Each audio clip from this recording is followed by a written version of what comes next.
Babies day out হলো একটি 1994 আমেরিকার অ্যাডভেঞ্চার কমেডি ফিল্ম যা প্যাট্রিক রিড জনসনের লেখা, যিনি ছবিটি প্রযোজনা করেছিলেন। প্লটটি একটি ধনী শিশুর উপর কেন্দ্র করে 3 অপরাধীর দ্বারা অপহরণ, তার পরবর্তীতে পালানো এবং অপরাধীদের দ্বারা তাড়া করার সময় শিকাগোর মধ্যে দিয়ে দুঃসাহসিক কাজ।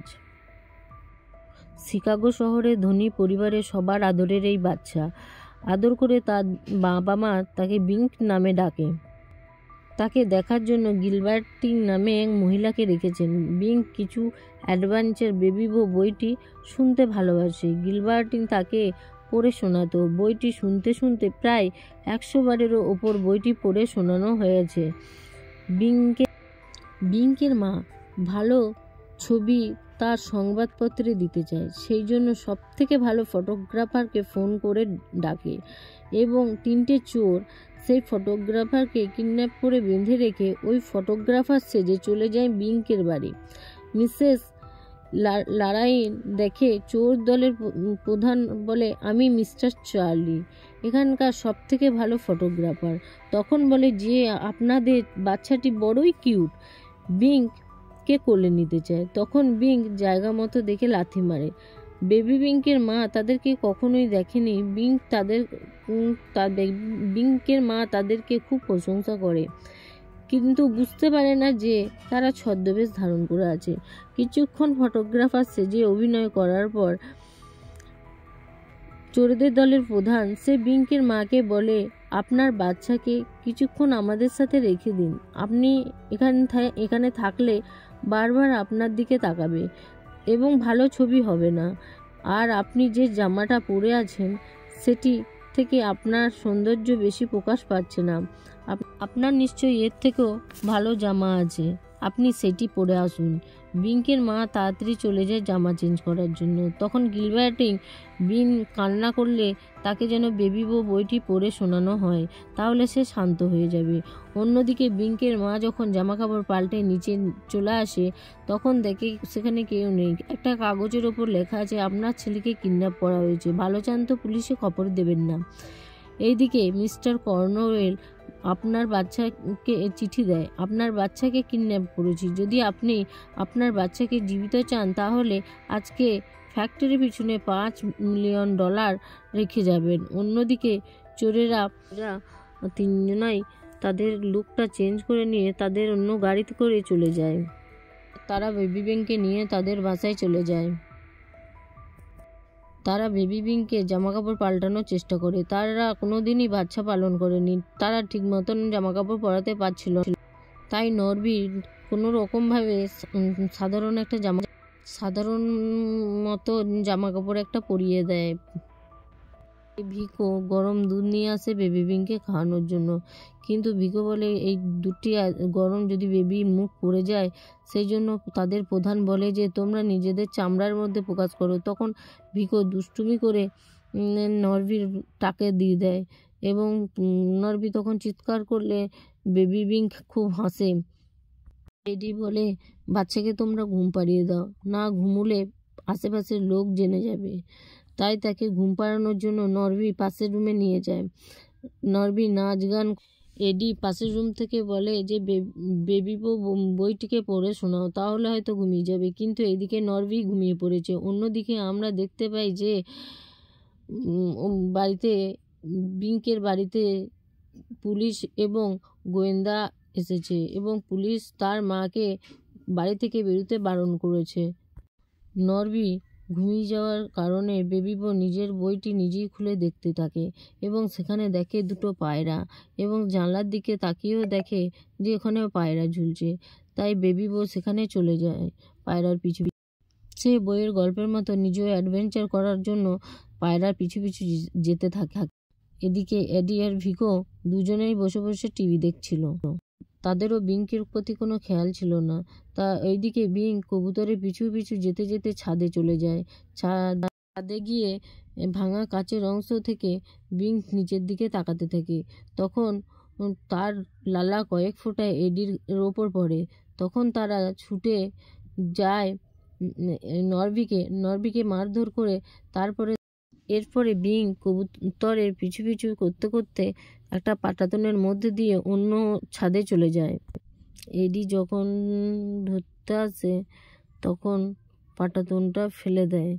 এডি আঘাত খায় এবং তাকে নরভি ও ভিকো তুলে নিয়ে যায়। তারা তিনজনে মিলে ওই ছাদে যাওয়ার জন্য ঝাঁপ দেয়, কিন্তু এডি প্রথম থেকেই আঘাত লাগার কারণে সে নিচে পড়ে যায়।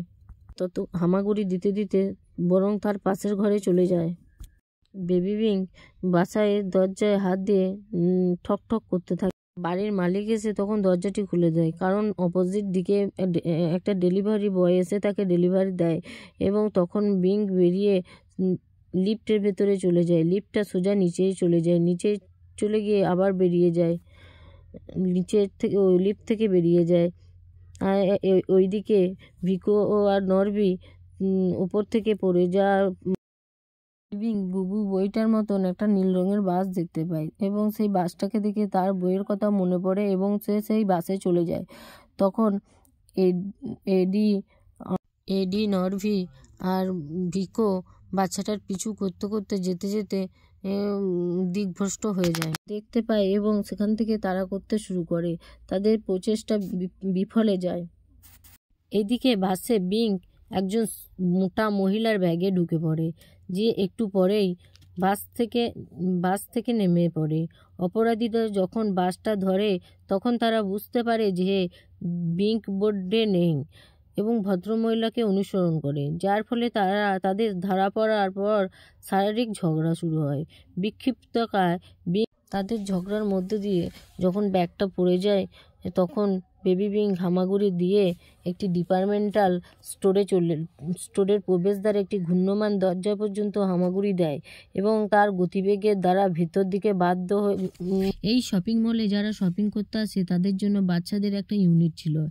এক মহিলা হামাগুড়ি দিতে দেখে বাচ্চাটিকে বেবি কেয়ার ইউনিটে রেখে আসে এবং সেখান থেকেও বাচ্চাটি চলে আসে। হামাগুড়ি দিতে দিতে একটা বেবি কেয়ার সাইকেলে চেপে পড়ে এবং খানিকটা যাওয়ার পর ওই মহিলাটি থামে যায়। তখন বেবি কেয়ার সাইকেল থেকে নেমে সে আবারও শপিং মল থেকে বেরিয়ে পড়ে। বেবি বিং কে হারিয়ে যাওয়া নিয়ে একটা মহিলা খবর করছিল, কিন্তু মহিলার পায়ের তলা দিয়ে চলে যায়। তো খবরে তাকে একটু বারের জন্য দেখালে তখন এন্ডি, ভিকো আর নরভি তাকে দেখতে পায় এবং সঙ্গে সঙ্গে সেখানে চলে যায়। তো সেখান থেকেও বেবি বিং কেউ পাওয়া যায় না। বেবি বিং একটা ট্যাক্সি দেখে তার বেবি বউয়ের কথা মনে পড়ে, তখন সে ট্যাক্সির ভেতরে চলে যায়। ট্যাক্সিটা ছেড়ে যাওয়ার পরই এডি কোনো রকমে বাচ্চাটিকে দেখতে পায় এবং বাচ্চাকে অনুসরণ করতে করতে একটা চিড়িয়াখানার ঢুকে পড়ে। বাচ্চাটি ব্যস্ত রোডের মধ্যে দিয়ে বেবি বিং চিড়িয়াখানার ভেতর দিয়ে ঢুকে যাচ্ছে। তাদের রাস্তা পার হতে অনেক সময় লেগে যায়। তখন বেবি বিং চিড়িয়াখানার ভেতরেই ঢুকে পড়ে। এডি, ভিকো আর নরভি যখন ভেতরে আসে চিড়িয়াখানায় তখন দেখে যে বেবি বিং একটি গরিলার ভেতরে ঢুকে পড়ে। তখন বেবি বিংকে তার জুতো ধরে ভিকো টানছিল, ওইদিকে গরিলাও তার জুতো ধরে টানছিল এবং তার হাতে জোরে আঘাত করে। এরপরে বেবি বিংকে নরভি তোলার চেষ্টা করে এবং নরভিকেও জোরে আঘাত করে। গরিলা আর বিং যখন ঘুমাচ্ছিল তখন এডি তাকে নেওয়ার চেষ্টা করলে এডিকে তখন ছুঁড়ে জোরে মারে। আস্তে আস্তে চিড়িয়াখানার ভেতর থেকে বেরিয়ে আসে। চিড়িয়াখানার ভেতরে পাশেই থাকে একটা পার্ক, সেই পার্কের ভেতরে ঢুকে পড়ে এবং এক মহিলা ভাবে যে বিংকে অন্য এক মহিলা দেখে এবং তাকে দেখে মনে করে একটা মহিলা বই পড়ছিল দেখে মনে করে তার বাচ্চা। এদিকে খবরের কাগজে বড় বড় করে বিংকে খোঁজার ছবি দেওয়া হয়েছে। বিংকে খুঁজতে খুঁজতে তারা পার্কে চলে আসে এবং পার্কে ওদেরকে দেখে বেবি বিং টানেলের ভেতরে ঢুকে পড়ে এবং টানেলের ভেতরে থেকে তাকে বার করা হয়। পেয়ে যায় এডি, নরভি আর ভিকো। তখন সঙ্গে সঙ্গে তাদের গাড়ির কাছে নিয়ে যেতে চায়, দিয়ে তখনই সে গাড়ির সামনে দুটো পুলিশ অফিসারকে দাঁড়িয়ে দেখতে থাকে। তখন সঙ্গে সঙ্গে তারা আবার উল্টো দিকে হেঁটে সঙ্গে সঙ্গে একটা বেঞ্চের উপরে বসে কোট ঢাকা দিয়ে দেয় বিংকে। কিন্তু বিং অনেকক্ষণ ধরে ট্রাই করে পকেট থেকে কিছু একটা বার করে লাইটারের মতন, সেটি লাইটারের মতন জ্বলতে থাকে ঠিক জায়গায় জ্বলার জন্য, ঠিক জায়গায় জ্বলতে থাকে। ভিকো পুলিশরা নানা বাহানায় তাদের সঙ্গে কথা বলতে থাকে। ভিকো আর নরভি পুলিশের অ্যাটেনশনটা অন্যদিকে করতে চায়। ঠিক সেই সময়ে আগুন ধরিয়ে দিয়ে সঠিক জায়গায় আগুন ধরিয়ে দিয়ে চলে যায় এবং সে বেঞ্চের ফাঁক দিয়ে বেবি বিং চলে যায় এবং ভিকো তার আসল জায়গায় লাথি মেরে মাটিতে ফেলে অনেক চেষ্টা করার পর তার লাথি মেরে আগুনটা নেভানোর চেষ্টা করে।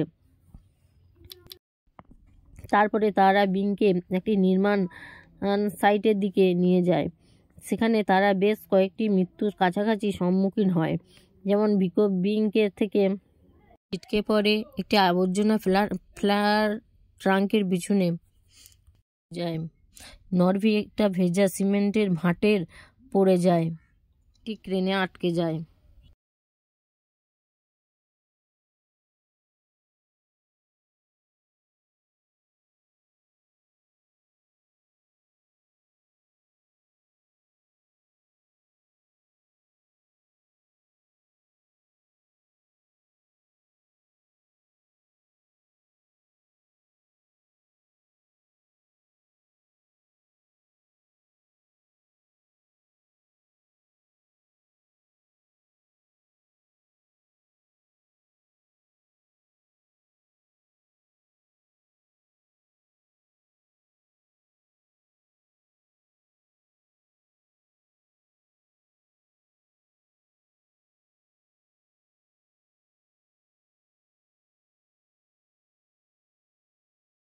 দুজনা দুদিকে চলে যাওয়ার পর এডি পুরো একা হয়ে যায়।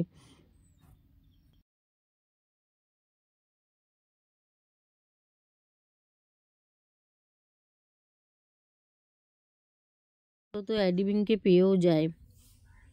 ওদের প্রধান বলে যে এত কষ্ট করিনি জীবনে কোনো দিন, তোকে খুঁজতে গিয়ে আমার যা হালত হয়েছে, তোকে বাড়ি গিয়ে আমি তোকে দেখাবো। চোরদের প্রধান এডি এই কথা বলে। বেবি বিংকের কাছাকাছি যেতে যেতে একটা পাটা সরে যায়, তার সঙ্গে সঙ্গে একটা হাতুড়ি এসে তার মাথায় পড়ে। সেই সব দেখে বেবি বিং খুব হাসতে থাকে। এরপর আস্তে আস্তে পিচ্ছিল রং তার গায়ে এডির গায়ে পড়তে থাকে। এডি যে ওই বাচ্চাটাকে খুনই করে ফেলবো, এই কথা বলতে বলতে এডি আবার পিছনে পড়ে যায়। তারপরে বাচ্চাটি আবার এডি বলতে থাকে আমার সব শেষ হয়ে গেল। তখন একটা ক্রেন নামতে দেখে সেখানে সে ঝুলে পড়ে এই মেশিনটি বন্ধ হয়ে যায়, কারণ সন্ধ্যা হওয়ার সাথে সাথেই মেশিনেরও কাজ বন্ধ রেখে সবাই যে যার ঘরে চলে যায়। বেচারা এডি গোটা গায়ে রং মেখে দড়ি ধরে ঝুলতে থাকে। তখন বিংকের ক্রেন নিচে নেমে গেছে। ক্রেন থেকে নেমে হামাগুড়ি দিয়ে সে অন্যদিকে যেতে থাকে। রাতের বেলায় ভিকো ও নরভি এসে কোনো রকমে সেখান থেকে বের করে নিয়ে গিয়ে এসে বাসায় চলে যায়। ওইদিকে গোয়েন্দা পুলিশ তদন্ত করে কথা বলেছিল যে কেউ বিংকে বাসে, ট্যাক্সিতে, পার্কে বা চিড়িয়াখানায় দেখেছে। পাশে বসে থাকা গিলবার্টিং বলে ওঠে শেষেরটা নিশ্চয়ই কনস্ট্রাকশন বিল্ডিংয়ে অফিসার বলে হ্যাঁ, গল্পটা হুবহু ওই বইটার মতন। এরপরে বিং আর্মি অফিসের রিটার্ন আর্মি অফিসের ওখানেই যাবে। হুবহু বইটার মতনই সে রিটার্ন আর্মি অফিসারদের রুমে চলে যায় এবং তাকে সবাই জানে যে এ হারিয়ে গেছে। তাকে দেখে সবাই হাসাহাসি করে বিংও খুব হাসতে থাকে। তারপরে পুলিশ আর গোয়েন্দা বাহিনী এসে ওখান থেকে তাকে উদ্ধার করে নিয়ে যায় এবং তখন ওই বইটি বুবু বলে বাচ্চাটিকে দেখায় এবং ওই বিল্ডিংটা দেখায়। তখন ওরা বুঝতে পারে যে ওই বইটি ওইখানে আছে এবং গাড়িটিকে ঘুরিয়ে সেই বিল্ডিংয়ের দিকে ধাওয়া করে। তখন বুবু করে বইটা করে, তখনই বইটা নিচে পুলিশরা বলে আত্মসমর্পণ করো এবং বইটি নিচে ফেলে দাও। তারা সঙ্গে সঙ্গে আত্মসমর্পণ করে এবং নিচে ফেলে দেয়। তারা কষ্ট অভিমানে বইটি ছুঁড়ে ফেলে দেয় এবং আত্মসমর্পণ করে নেয়। বেবি পিঙ্কের বাবা মা বেবি পিঙ্ককে নিয়ে বাড়িতে চলে আসে এবং তাকে ঘুম পাড়িয়ে দেয়। ঘুম পাড়িয়ে দিয়ে নিজের ঘরে চলে আসে। বেবি পিঙ্ক উঠে আবার বেবি ট্রিপস টু চায়না বইটি আবার পড়তে থাকে। তার মানে বোঝা যায় যে এখনও গল্পটির দ্বিতীয় পার্ট আসতে চলেছে, কিন্তু 30 বছর হয়ে গেল, তবুও এই পার্টটি এখনও পাওয়া গেল না।